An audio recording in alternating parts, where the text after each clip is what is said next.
নমস্কার, দেখছেন কলকাতা টিভি। আমি সুচেতনা রয়েছি আপনাদের সঙ্গে। শুরু করছি আজকের সেরা 10। শুরুতেই চোখ রাখবো আজকের বাংলার সেরা খবরগুলোর দিকে। কোভিডের কারণে বহুদিন ধরে বন্ধ স্কুল, অনলাইনে ক্লাস চললেও পঠন পাঠন ব্যাহত হয়েছে, বিশেষ করে প্রাথমিক স্তরে। এবার সমস্যা সমাধানে সচেষ্ট হল রাজ্য সরকার। শিশুদের পড়াশোনা, সাংস্কৃতিক অভিব্যক্তি ও শরীরচর্চার সুযোগ করে দিতে বিশেষ উদ্যোগ নেওয়া হচ্ছে। সোমবার একথা ঘোষণা করলেন শিক্ষামন্ত্রী ব্রাত্য বসু। পাড়ায় পাড়ায় গিয়ে কোনো খোলা জায়গা যেখানে করোনা সংক্রমণের ঝুঁকি কম, সেখানে শিশুদের ক্লাস করানো হবে। মুখ্যমন্ত্রী মমতা বন্দ্যোপাধ্যায় যার নামকরণ করেছেন পাড়ায় শিক্ষালয়। চলতি বছরের 7ই ফেব্রুয়ারি থেকে শুরু হবে পাড়ায় শিক্ষালয়। 5 থেকে 10 বছরের শিশুদের জন্য থাকছে এই ব্যবস্থা। পড়াশোনার পাশাপাশি শরীরচর্চা, সাংস্কৃতিক কর্মকাণ্ড যেমন নাচ, গান, আবৃত্তি শেখানো হবে। ইনডোর ও আউটডোর খেলাধুলোতেও উৎসাহ দেওয়া হবে। এই উদ্যোগে 50,000-এর বেশি প্রাথমিক বিদ্যালয়ের পাশাপাশি সামিল হচ্ছেন 1,84,000 শিক্ষক ও 21,000 প্যারাটিচার। থাকছেন 38,000 সহায়ক সহায়িকাও। উন্মুক্ত পরিবেশে শিক্ষায় সামিল হবে 60,52,682 জন ছাত্রছাত্রী। এরপর ধাপে ধাপে খোলা হবে বিদ্যালয়গুলি। তবে সে বিষয়ে চূড়ান্ত সিদ্ধান্ত নেবেন মুখ্যমন্ত্রী মমতা বন্দ্যোপাধ্যায়। প্রতিবছর 26শে জানুয়ারি অথবা 15ই অগস্টের মতো গুরুত্বপূর্ণ দিনগুলিকে নাশকতামূলক কাজের জন্য বেছে নেয় সন্ত্রাসবাদীরা। যাতে কেউ নাশকতামূলক ঘটনা ঘটাতে না পারে তাই তৎপর হয়েছে মেট্রো রেল কর্তৃপক্ষ। স্নিফার ডগ, বম্ব স্কোয়াড থেকে শুরু করে রেলওয়ে প্রোটেকশন ফোর্স ও জিআরপির জওয়ানরা কড়া নজরদারির মাধ্যমে কলকাতার প্রতিটি মেট্রো স্টেশনে নজরদারি চালায়। যাত্রীদের জিজ্ঞাসাবাদও করা হয়। সিসিটিভি ক্যামেরার মাধ্যমে নজরদারি চালানো হয় যাত্রীদের উপর। মেট্রো রেলের পক্ষ থেকে প্রায় 850 রেল পুলিশ মোতায়েন করা হয়েছে। এছাড়াও নিরাপত্তা নিশ্চিত করতে নেওয়া হয়েছে একাধিক পদক্ষেপ। বেশ কয়েকটি কুইক রেসপন্স টিম থাকছে। মহিলা ও শিশুদের কথা মাথায় রেখে রাখা হচ্ছে মহিলা পুলিশ। কলকাতা মেট্রো রেলের উপর রাখা হচ্ছে বাড়তি নজরদারি। মেট্রোর কারশেডেও নজর রাখা হবে। নাশকতার ছক রুখতে নিরাপত্তা ব্যবস্থা জোরদার করা হয়েছে বলে মেট্রো রেল সূত্রে খবর। ট্যাবলো মামলায় কোনো রকম হস্তক্ষেপ করবে না কলকাতা হাইকোর্ট, জানিয়ে দিল প্রধান বিচারপতির ডিভিশন বেঞ্চ। আদালতে এই মামলার শুনানিতে মামলাকারী রমাপ্রসাদ সরকার কেন নেতাজির ট্যাবলোই শুধু বাতিল করা হলো সেই নিয়ে প্রশ্ন তোলেন। উত্তরে প্রধান বিচারপতির ডিভিশন বেঞ্চ পাল্টা জিজ্ঞেস করে, আদালতের কাছে কেন এত দেরি করে বিষয়টি নিয়ে দ্বারস্থ হলেন তিনি? হাতে মাত্র একদিন। কেন্দ্রের আইনজীবী প্রধান বিচারপতির ডিভিশন বেঞ্চকে জানান, ট্যাবলো নিয়ে দিল্লির নির্দিষ্ট নিয়ম আছে, সেটা মেনে চলতে হবে। তাছাড়া নেতাজির জন্য গর্বিত দেশ, কেন্দ্র নেতাজির বিষয়ে সজাগ। সব শুনে প্রধান বিচারপতির ডিভিশন বেঞ্চ জানায়, এই মামলার গ্রহণযোগ্য নয়। তাছাড়া বিচার না চেয়েই মামলা কিভাবে করেন আবেদনকারী? আদালত স্পষ্ট জানিয়ে দেয়, ট্যাবলো বিতর্কে কোনো হস্তক্ষেপ করা হবে না। চিড়িয়াখানার ভেতর বিজেপি কর্মী ইউনিয়নের কার্যালয় দখল করল তৃণমূল। এই অভিযোগে সোমবার সকালে তৃণমূল বিজেপি কর্মী সমর্থকদের হাতাহাতি ঘিরে ধুন্ধুমার চিড়িয়াখানা চত্বর। গেট টপকে ভেতরে প্রবেশের চেষ্টা করে বিক্ষোভকারীরা। পরিস্থিতি নিয়ন্ত্রণে আনতে ঘটনাস্থলে পৌঁছায় ওয়ার্ডগঞ্জ থানার পুলিশ। শুরু হয় পুলিশ বিক্ষোভকারীদের মধ্যে হাতাহাতি। লাঠিচার্জও করে পুলিশ। ঘটনায় আহত হন বেশ কয়েকজন পুলিশ কর্মী ও বিজেপি সমর্থক। বিজেপি নেতা রাকেশ সিং এর অভিযোগ, রবিবার রাতেই তাঁর কাছে হুমকি ফোন আসে। পুলিশকে তিনি বিষয়টি জানালেও কোনো ব্যবস্থা নেওয়া হয়নি। দলীয় কার্যালয় থেকে জোর করে বিজেপির পতাকা খুলে দেয় তৃণমূল। বিষয়টি নিয়ে রাজ্যের পরিবহন মন্ত্রী ফিরহাদ হাকিম বলেন, রাকেশ সিং বেআইনি কাজের সঙ্গে যুক্ত, আইন অনুযায়ী ব্যবস্থা নেওয়া হবে। বিক্ষোভে উত্তাল কলকাতা বিশ্ববিদ্যালয় চত্বর। স্নাতকোত্তর কোর্সে আসন সংখ্যা বাড়ানোর দাবিতে কলকাতা বিশ্ববিদ্যালয় কলেজ স্ট্রিট ক্যাম্পাসে পড়ুয়াদের বিক্ষোভ। সোমবার অধ্যক্ষের গাড়ি ঘেরাও করে বিক্ষোভ দেখায় ছাত্রছাত্রীরা। পরিস্থিতি সামাল দিতে ঘটনাস্থলে যায় বিশাল পুলিশ বাহিনী। পুলিশের সঙ্গে ধস্তাধস্তি হয় পড়ুয়াদের। করোনা পরিস্থিতি, বন্ধ শিক্ষা প্রতিষ্ঠান। এই পরিস্থিতিতে অনলাইনে চলছে পড়াশোনা। এদিন ছিল কলকাতা বিশ্ববিদ্যালয়ের প্রতিষ্ঠা দিবস। আসন সংখ্যা বাড়ানোর দাবিতে ছাত্রছাত্রীরা উপাচার্যের সঙ্গে দেখা করতে চান, কিন্তু বিশ্ববিদ্যালয় কর্তৃপক্ষের তরফে তাদের বলা হয় তাদের 2 জন প্রতিনিধির সঙ্গে কর্তৃপক্ষ কথা বলবে। পড়ুয়াদের অভিযোগ, কিন্তু তা না করে পুলিশ এনে জোর করে তাদের বিশ্ববিদ্যালয় চত্বর থেকে সরিয়ে দেওয়ার চেষ্টা করে। পুলিশ এসে উপাচার্যকে সরিয়ে নিয়ে যায়। আগামী দিনে কি হবে সেই বিষয়ে কর্তৃপক্ষ কিছু জানায়নি বলে অভিযোগ ছাত্রছাত্রীদের। এবছর অনলাইনে পরীক্ষা হওয়ার পাশের হার বেড়েছে, কিন্তু স্নাতকোত্তরের আসন সংখ্যা এখনো পর্যন্ত সীমিত রাখা হয়েছে। এই নিয়ে শুরু হয়েছে বিক্ষোভ। স্কুলের ফি বৃদ্ধির প্রতিবাদ ঘিরে সিপিএম তৃণমূল সংঘর্ষ। ডোমজুড়ে সোমবার বাগড়ি হাই স্কুলের ফি বৃদ্ধির প্রতিবাদ জানাতে বিক্ষোভ দেখান অভিভাবকেরা। তাদের অভিযোগ, স্কুলের ফি 250 টাকা থাকা সত্ত্বেও বেশি টাকা নিচ্ছেন স্কুল কর্তৃপক্ষ। অভিভাবকদের বিক্ষোভে সামিল হয় সিপিএম কর্মী সমর্থকরা। অভিযোগ, বিক্ষোভ চলাকালীন তৃণমূলের কর্মী সমর্থকরা হামলা চালালে এলাকায় উত্তেজনা ছড়ায়। খবর পেয়ে ঘটনাস্থলে ডোমজুর থানার পুলিশ গিয়ে পরিস্থিতি নিয়ন্ত্রণে আনে। ফের গেরুয়া শিবিরে ধস, বিজেপি ছাড়লেন অভিনেতা বনি সেনগুপ্ত। সোমবার টুইট করে সে কথা নিজেই জানালেন অভিনেতা। টুইটে বনি লিখেছেন, ভারতীয় জনতা পার্টির সঙ্গে আজ থেকে সব সম্পর্ক শেষ। প্রতিশ্রুতি যা দেওয়া হয়েছিল তা পূরণ করতে ব্যর্থ দলটি। তাছাড়া রাজ্য ও বাংলা ছবির জগতে উন্নয়নের যেসব প্রতিশ্রুতির কথা বলা হয়েছিল তাও করা হয়নি। যদিও আগেই দল ছাড়ার ইঙ্গিত দিয়েছিলেন বনি, সোমবার তা ঘোষণা করলেন। ঘনিষ্ঠ মহল সূত্রে খবর, রাজনীতির ময়দান ছেড়ে অভিনয়ে জোর দিতে চান বনি। তার বান্ধবী কৌশানী মুখোপাধ্যায় অবশ্য রয়েছেন শাসক দলে। তাহলে কি এবার শাসক দলের পথে অভিনেতা সুখেন দাসের নাতি?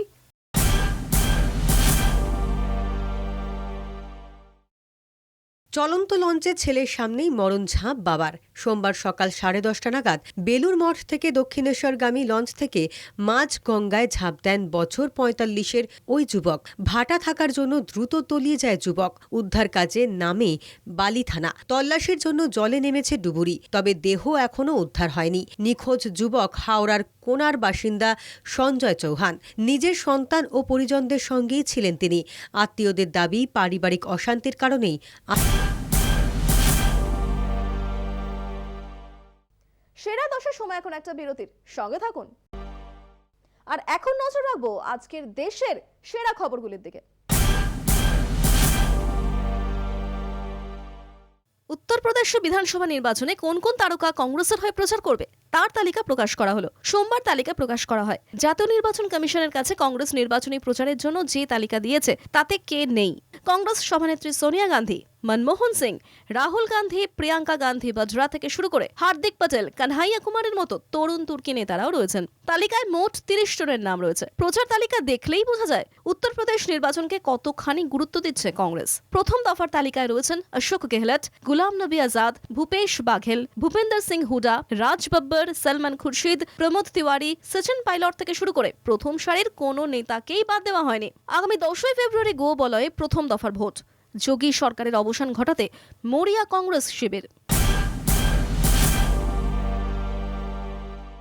উত্তরপ্রদেশ বিধানসভা নির্বাচনের ভোট সমীক্ষা নিয়ে কড়া সমালোচনা করলেন সমাজবাদী পার্টির প্রধান অখিলেশ যাদব। সমীক্ষাকে আফিমের সঙ্গে তুলনা টানলেন রাজ্যের প্রাক্তন মুখ্যমন্ত্রী। একই সঙ্গে ভোট সমীক্ষার উপর নিষেধাজ্ঞা জারিরও আবেদন করলেন অখিলেশ। কয়েকদিন ধরে জাতীয় স্তরের কয়েকটি চ্যানেলে উত্তরপ্রদেশ ভোটের সমীক্ষা দেখানো হয়। সেই সমীক্ষায় কুর্সি দখলে বিজেপিকে এগিয়ে রাখা হয়েছে। এরপরই প্রতিবাদ জানিয়ে সরব হয়েছেন অখিলেশ যাদব। কিসের ভিত্তিতে সমীক্ষায় বিজেপিকে এগিয়ে রাখা হয়েছে তা নিয়ে প্রশ্ন তোলেন সমাজবাদী পার্টি প্রধান। চ্যানেলগুলির বিরুদ্ধে উত্তরপ্রদেশের মানুষকে বিভ্রান্ত করারও অভিযোগ আনেন তিনি। নির্বাচনের মুখে আপকে শোকজ নোটিশ নির্বাচন কমিশনের। পাঞ্জাবে আপের মুখ্যমন্ত্রী পদপ্রার্থী ভগবন্ত মানের প্রচার ঘিরে বিতর্ক বাধে। আদর্শ আচরণবিধি লঙ্ঘনের অভিযোগ ওঠে আপের বিরুদ্ধে। রবিবার সাংরুর ধুরি কেন্দ্রে রোড শো করেন মুখ্যমন্ত্রী পদপ্রার্থী ভগবন্ত মান।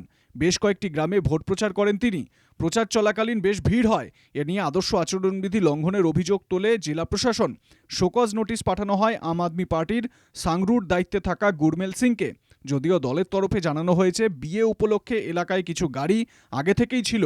আম আদমি পার্টির নেতাদের গাড়ি সেখানে পৌঁছলে মনে হয় যেন অনেক গাড়ি নিয়ে মিছিল চলছে। আদর্শ আচরণবিধি লঙ্ঘনের অভিযোগ খারিজ করে দেওয়া হয় আপের তরফে।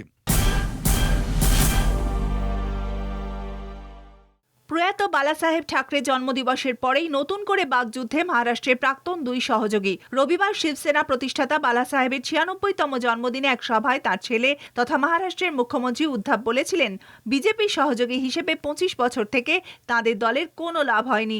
সোমবার তার জবাবে মহারাষ্ট্রের প্রাক্তন মুখ্যমন্ত্রী তথা বিজেপি নেতা দেবেন্দ্র ফডনভিস বললেন, বোঝা যাচ্ছে সদ্য সমাপ্ত পুরভোটে 4র্থ স্থান পেয়ে শিবসেনা হতাশ হয়ে পড়েছে। গত সপ্তাহে মহারাষ্ট্রের পুরভোটে 1649টি ওয়ার্ডের মধ্যে 384টি দখল করে বিজেপি। সেই ফল নিয়েই শিবসেনা প্রধানের উদ্দেশ্যে ফডনভিসের এই খোঁচা। বালা সাহেবের জন্মদিবসের সভায় বিজেপির বিরুদ্ধে ধর্মকে রাজনীতির হাতিয়ার করারও অভিযোগ তুলেছিলেন শিবসেনা সভাপতি উদ্ধব। তিনি বলেন, আমরা হিন্দুত্বকে তুলে ধরতে ক্ষমতা চেয়েছিলাম, কিন্তু ওরা হিন্দুত্ব চান ক্ষমতা দখলের জন্য। করোনায় আক্রান্ত এনসিপি সুপ্রিমো শরদ পাওয়ার সোমবার টুইট করে এই খবর জানান তিনি। তবে এই বিষয়ে দুশ্চিন্তার কিছু নেই বলেও জানিয়েছেন তিনি। চিকিৎসকদের পরামর্শ মতো চলছেন এনসিপি নেতা, চলছে চিকিৎসা। গত কয়েকদিনে তার সংস্পর্শে যারা এসেছেন তাদের সবাইকে করোনা পরীক্ষার জন্য টুইটে অনুরোধ জানিয়েছেন পাওয়ার। এছাড়াও সব রকম সাবধানতা অবলম্বন করার উপরেও জোর দিয়েছেন তিনি। এখনো 40,000-এর উপরে মহারাষ্ট্রের করোনা সংক্রমণ। দেশে করোনায় সংক্রমণ কমলেও এখনো 3 লক্ষের নিচে নামেনি। সামনেই নির্বাচন, প্রচারে বিধিনিষেধ থাকলেও ফের সংক্রমণ বাড়ার সম্ভাবনা উড়িয়ে দিচ্ছেন না অনেকেই।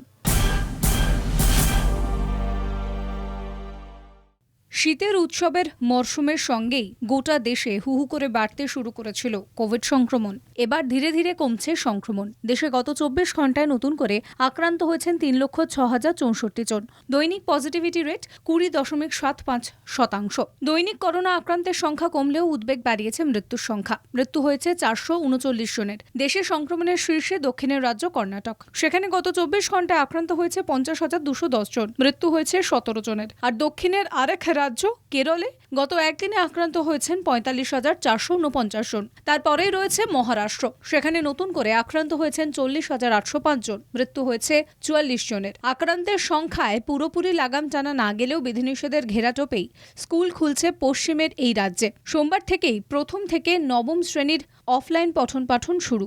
বছরের শুরুতেই করোনা সংক্রমণের বাড়বাড়ন্তে বন্ধ করে দেওয়া হয়েছিল স্কুলগুলি। মাসের মাঝামাঝি সংক্রমণ কিছুটা কমতেই স্কুল খোলার সিদ্ধান্ত নেয় মহারাষ্ট্র প্রশাসন। গরু পাচার মামলায় জামিন পেলেন এনামুল হক।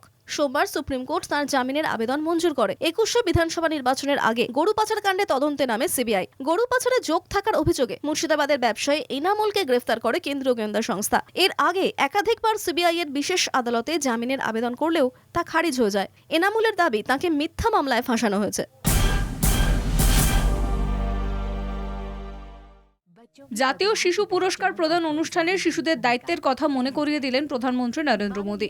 প্রজাতন্ত্র দিবসের আগে সোমবার সাহসিকতার জন্য বেশ কয়েকজন শিশুকে বিশেষ পুরস্কারে পুরস্কৃত করা হয়। ভার্চুয়াল সেই অনুষ্ঠানে দায়িত্ব যাতে বোঝা হয়ে না দাঁড়ায় তারও বার্তা দেন প্রধানমন্ত্রী। সেই সঙ্গে তাদের এই কাজ অন্যদের অনুপ্রাণিত করবে বলেও মনে করেছেন মোদী। চলতি বছর স্বাধীনতার 75 বছর উদযাপন। বিশেষ বছরে এই পুরস্কারের গুরুত্বও তুলে ধরেন প্রধানমন্ত্রী। हमारे देश के छोटे छोटे बच्चों ने, बेटे बेटियों ने हर युग में इतिहास लिखा है। हमारी आजादी की लड़ाई में वीर बाला कनकलता बरुआ, खुदीराम बोस, रानी गाइडिनल्यू जैसे वीरों का ऐसा इतिहास है जो हमें गर्व से भर देता है। इन सेनानियों ने छोटी सी उम्र में ही देश की आजादी को अपने जीवन का मिशन बना लिया था, उसके लिए खुद को समर्पित कर दिया था। এখানেই থেমে থাকেননি প্রধানমন্ত্রী। স্বাধীনতা আন্দোলনে যুবকদের সাহসিকতার প্রসঙ্গও তুলে ধরেন। आपको आज ये जो अवार्ड मिला है,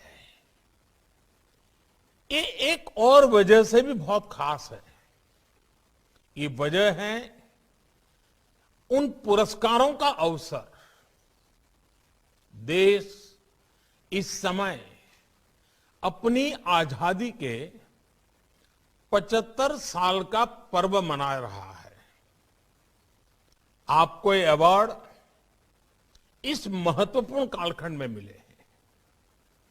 आप जीवन भर गर्व से कहेंगे कि जब मेरा देश आजादी का अमृत महोत्सव मना रहा था, तब मुझे ये अवार्ड मिला था। সাহসিকতার জন্য এই বছর 29 জন শিশুকে দেওয়া হলো এই পুরস্কার। পুরস্কারের আর্থিক মূল্য 1 লক্ষ টাকা।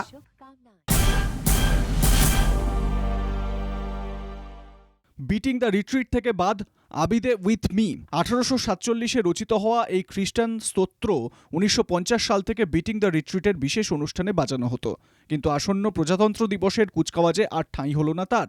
মোদী সরকারের এই সিদ্ধান্তের প্রতিবাদে সরব তৃণমূল সাংসদ ডেরেক ওব্রায়েন, সোচ্চার কংগ্রেস নেতা পি চিদম্বরমও। টুইটে ডেরেকের কটাক্ষ, আমি আবিদে উইথ মি যতটা না গির্জায় গিয়ে শুনেছি তার থেকেও বেশি শুনেছি স্কুলে।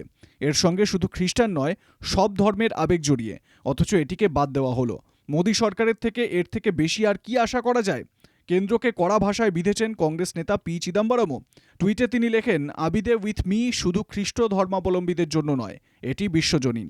সর্বধর্মের প্রতিনিধিত্ব করে এই স্তোত্র, এর সঙ্গে জড়িয়ে আবেগ। 1950 সাল থেকে বিটিং দ্য রিট্রিটে বাজানো হতো এই স্তোত্র, অথচ মোদী সরকার এটিকেও বাদ দিয়ে দিল। প্রথমে নেতাজিকে নিয়ে বাংলা ট্যাবলো, তারপর আবিদে উইথ মি। কেন্দ্রের বিজেপি সরকার প্রজাতন্ত্র দিবসের কুচকাওয়াজের অনুষ্ঠান নিয়েও ধর্মের তাস খেলছে বলে অভিযোগ বিরোধীদের। সেরা 10-এর সময় এখন একটা বিরতির, সঙ্গে থাকুন। এখন চোখ রাখবো আজকের বিদেশের সেরা খবরগুলোর দিকে। পাকিস্তানের ইতিহাসে এই প্রথম সুপ্রিম কোর্টের বিচারপতি হিসেবে শপথ নিলেন একজন মহিলা। সোমবার শপথ নেন বছর 55 আয়েশা মালিক। বেশ কয়েকদিন ধরেই সে দেশে এ নিয়ে জোর চর্চা চলছিল। পাকিস্তানের মতো কট্টরপন্থী ও রক্ষণশীল দেশে এই পদে আসীন হওয়া আয়েশার জন্য সহজ ছিল না। যথেষ্ট লড়াই চালিয়ে গিয়েছেন তিনি। পাকিস্তানের বিচার ব্যবস্থার প্রশংসায় পঞ্চমুখ হয়েছেন সে দেশের বিশিষ্ট আইনজীবী তথা সমাজকর্মী নিঘাত দাদ। এক সংবাদ সংস্থাকে তিনি জানিয়েছেন, এটা একটা বড় পদক্ষেপ, পাকিস্তানের বিচার ব্যবস্থার ঐতিহাসিক সিদ্ধান্ত বলে উল্লেখ করেছেন তিনি। আয়েশা হার্ভার্ড বিশ্ববিদ্যালয়ে পড়াশোনা করেছেন এবং গত 20 বছর ধরে লাহোর হাইকোর্টে বিচারপতি হিসেবে নিযুক্ত ছিলেন। সোমবার ইসলামাবাদে শপথ গ্রহণ অনুষ্ঠানটি হয়। এবার থেকে সুপ্রিম কোর্টে 16 জন পুরুষ সহকর্মীর সঙ্গে কাজ করবেন আয়েশা মালিক। আয়েশা শীর্ষ আদালতে বিচারপতি নিযুক্ত হওয়া পাকিস্তানের নারী ক্ষমতায়ন ও অধিকারের ক্ষেত্রে দিশারি হতে পারে বলে মনে করছেন পাক মহিলারা। কারণ ধর্ষণ, শ্লীলতাহানি, নির্যাতন সহ একাধিক অপরাধের ক্ষেত্রে বেশিরভাগ সময়ই ন্যায় বিচারই পান না মহিলারা। এবার পরিস্থিতির বদল ঘটবে বলে মনে করছে বিভিন্ন সংগঠন। ইউক্রেনে বসবাসকারী কূটনীতি বিশেষজ্ঞদের ইউক্রেন ছাড়ার নির্দেশ দিল মার্কিন প্রেসিডেন্ট জো বাইডেন। এছাড়াও ইউক্রেনের একাধিক দফতরকে দেশ ছাড়ার নির্দেশ আমেরিকার। সূত্রের খবর, ইউক্রেনে উত্তেজনা বৃদ্ধির কারণেই এই সিদ্ধান্ত বাইডেনের। পাশাপাশি মার্কিন নাগরিকদের ইউক্রেন ত্যাগের বিষয়টিও আলোচনা সাপেক্ষ বলে জানিয়েছে ইউক্রেন সরকার। প্রসঙ্গত, ইউক্রেনের বিরুদ্ধে সামরিক পদক্ষেপ নিতে চলেছে রাশিয়া। সেখানে মোতায়েন করা হয়েছে সেনা, যদিও সেখানে হামলার কোনো পরিকল্পনা নেই বলে জানিয়েছে রাশিয়া। তবে আশঙ্কার জায়গা থেকে আমেরিকার এই সিদ্ধান্ত। যদিও মার্কিন দূতাবাসের এক কর্মী জানান, ইউক্রেনে দূতাবাস খোলা থাকবে ও চলবে কাজকর্ম। ব্রিটেনের প্রাক্তন মন্ত্রী নুসরাত ঘানির অভিযোগের প্রেক্ষিতে তদন্তের নির্দেশ দিলেন ব্রিটিশ প্রধানমন্ত্রী বরিস জনসন। বরিসের মুখপাত্র সোমবার এমনই জানিয়েছেন, নুসরাতের অভিযোগ ছিল তাঁর ধর্মীয় বিশ্বাসের জন্যই মন্ত্রিত্ব থেকে তাঁকে সরানো হয়েছিল, অর্থাৎ তিনি মুসলিম বলেই তার ওপর এই কোপ। এই অভিযোগের পরই সরগরম হয়ে উঠেছে ব্রিটেনের রাজনীতি। এমনিতেই ব্রিটিশ প্রধানমন্ত্রী পার্টিগেট মামলায় বেশ অস্বস্তিতে রয়েছেন। এই আবহে নুসরাতের অভিযোগ ডাউনিং স্ট্রিটের চিন্তা আরও বাড়িয়ে তুলেছে। জানা গেছে, বরিস জনসন ক্যাবিনেট অফিসকে নুসরাতের অভিযোগের যথাযথ তদন্তের নির্দেশ দিয়েছেন। ব্রিটেনের জুনিয়র ট্রান্সপোর্ট মন্ত্রী ছিলেন নুসরাত ঘানি। বরিস নুসরাতকে আর্জি জানিয়েছিলেন যাতে কনজারভেটিভ পার্টির দ্বারা তিনি অভিযোগ জানান। তবে তা খারিজ করে নুসরাত বলেন, তার অভিযোগ সরকারের বিরুদ্ধে, পার্টির বিরুদ্ধে নয়। নুসরাতের অভিযোগে ব্রিটিশ প্রধানমন্ত্রীর যে ঘুম ছুটেছে তা পরিষ্কার বোঝা যাচ্ছে। ইউনাইটেড কিংডমের হ্যাড্রিয়ানস ওয়াল সম্প্রতি 1900 বছর পূর্ণ হলো তার। শতাব্দীর পর শতাব্দী ধরে পৃথিবীর বুকে দাঁড়িয়ে রয়েছে এই ওয়াল। দেখে চীনের প্রাচীরের কথা মনে পড়লেও তা হ্যাড্রিয়ানস ওয়ালের চেয়ে ঢের প্রাচীন। দৈর্ঘ্যে ও প্রাচীনত্বের নিরিখে চীনের প্রাচীরের সঙ্গে এর তুলনা না হলেও এই প্রাচীরও সুপ্রাচীন ঐতিহ্য ও গুরুত্ব বহন করছে। 73 মাইল অর্থাৎ 118 কিলোমিটার দীর্ঘ এই প্রাচীর। টাইন সাইট থেকে শুরু করে সলওয়ে পর্যন্ত বিস্তৃত এটি। 122 খ্রিস্টাব্দ থেকে 130 খ্রিস্টাব্দের মধ্যে এই হ্যাড্রিয়ানস ওয়াল তৈরি করা হয়েছিল। রোমান প্রভিন্সকে বহিঃশত্রুর আক্রমণ থেকে রক্ষা করতেই এই সুদীর্ঘ প্রাচীর তৈরি করা হয়েছিল। হ্যাড্রিয়ানস ওয়াল মূলত রোমান ব্রিটানিয়া এবং ক্যালিডোনিয়ার মধ্যে সীমারেখা টেনেছে। এই সুপ্রাচীন সৌধই 1900 বছর পূর্ণ করল।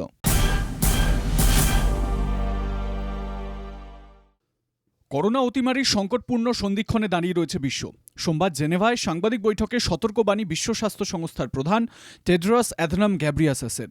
একই সঙ্গে অতিমারি কাটিয়ে উঠতে সব দেশকে একযোগে কাজ করার আহ্বান জানান তিনি। তার মতে এই মুহূর্তে বিশ্বের কাছে সেই সব রসদ মজুত রয়েছে যা দিয়ে অতিমারিকে শেষ করা যায়। টেড্রস বলেন, এই অতিমারি তৃতীয় বছরে পা দিয়েছে। ভীষণই সংকটপূর্ণ সন্ধিক্ষণে দাঁড়িয়ে রয়েছে বিশ্ব। এই অতিমারি পরিস্থিতি থেকে বেরিয়ে আসতে বিশ্বের সব দেশকে একযোগে কাজ করতে হবে। উপেক্ষা আর আতঙ্কের এই পরিস্থিতি বেশি দিন চলতে দেওয়া যায় না। হুয়ের এক্সিকিউটিভ বোর্ড মিটিং শুরু হচ্ছে জেনেভায়। সপ্তাহব্যাপী এই বোর্ড মিটিংয়ে বিশ্ব স্বাস্থ্য সংস্থাকে আর্থিক দিক থেকে স্বনির্ভর করার বিষয়ে আলোচনা হবে বলে খবর। একই সঙ্গে টেড্রসের কার্যকালের মেয়াদ আরও বাড়ানো হতে পারে বলে জোর চর্চা। সেরা 10 এখনকার মতো এই পর্যন্তই। দেখতে থাকুন কলকাতা টিভি, রাত দিন 7 দিন।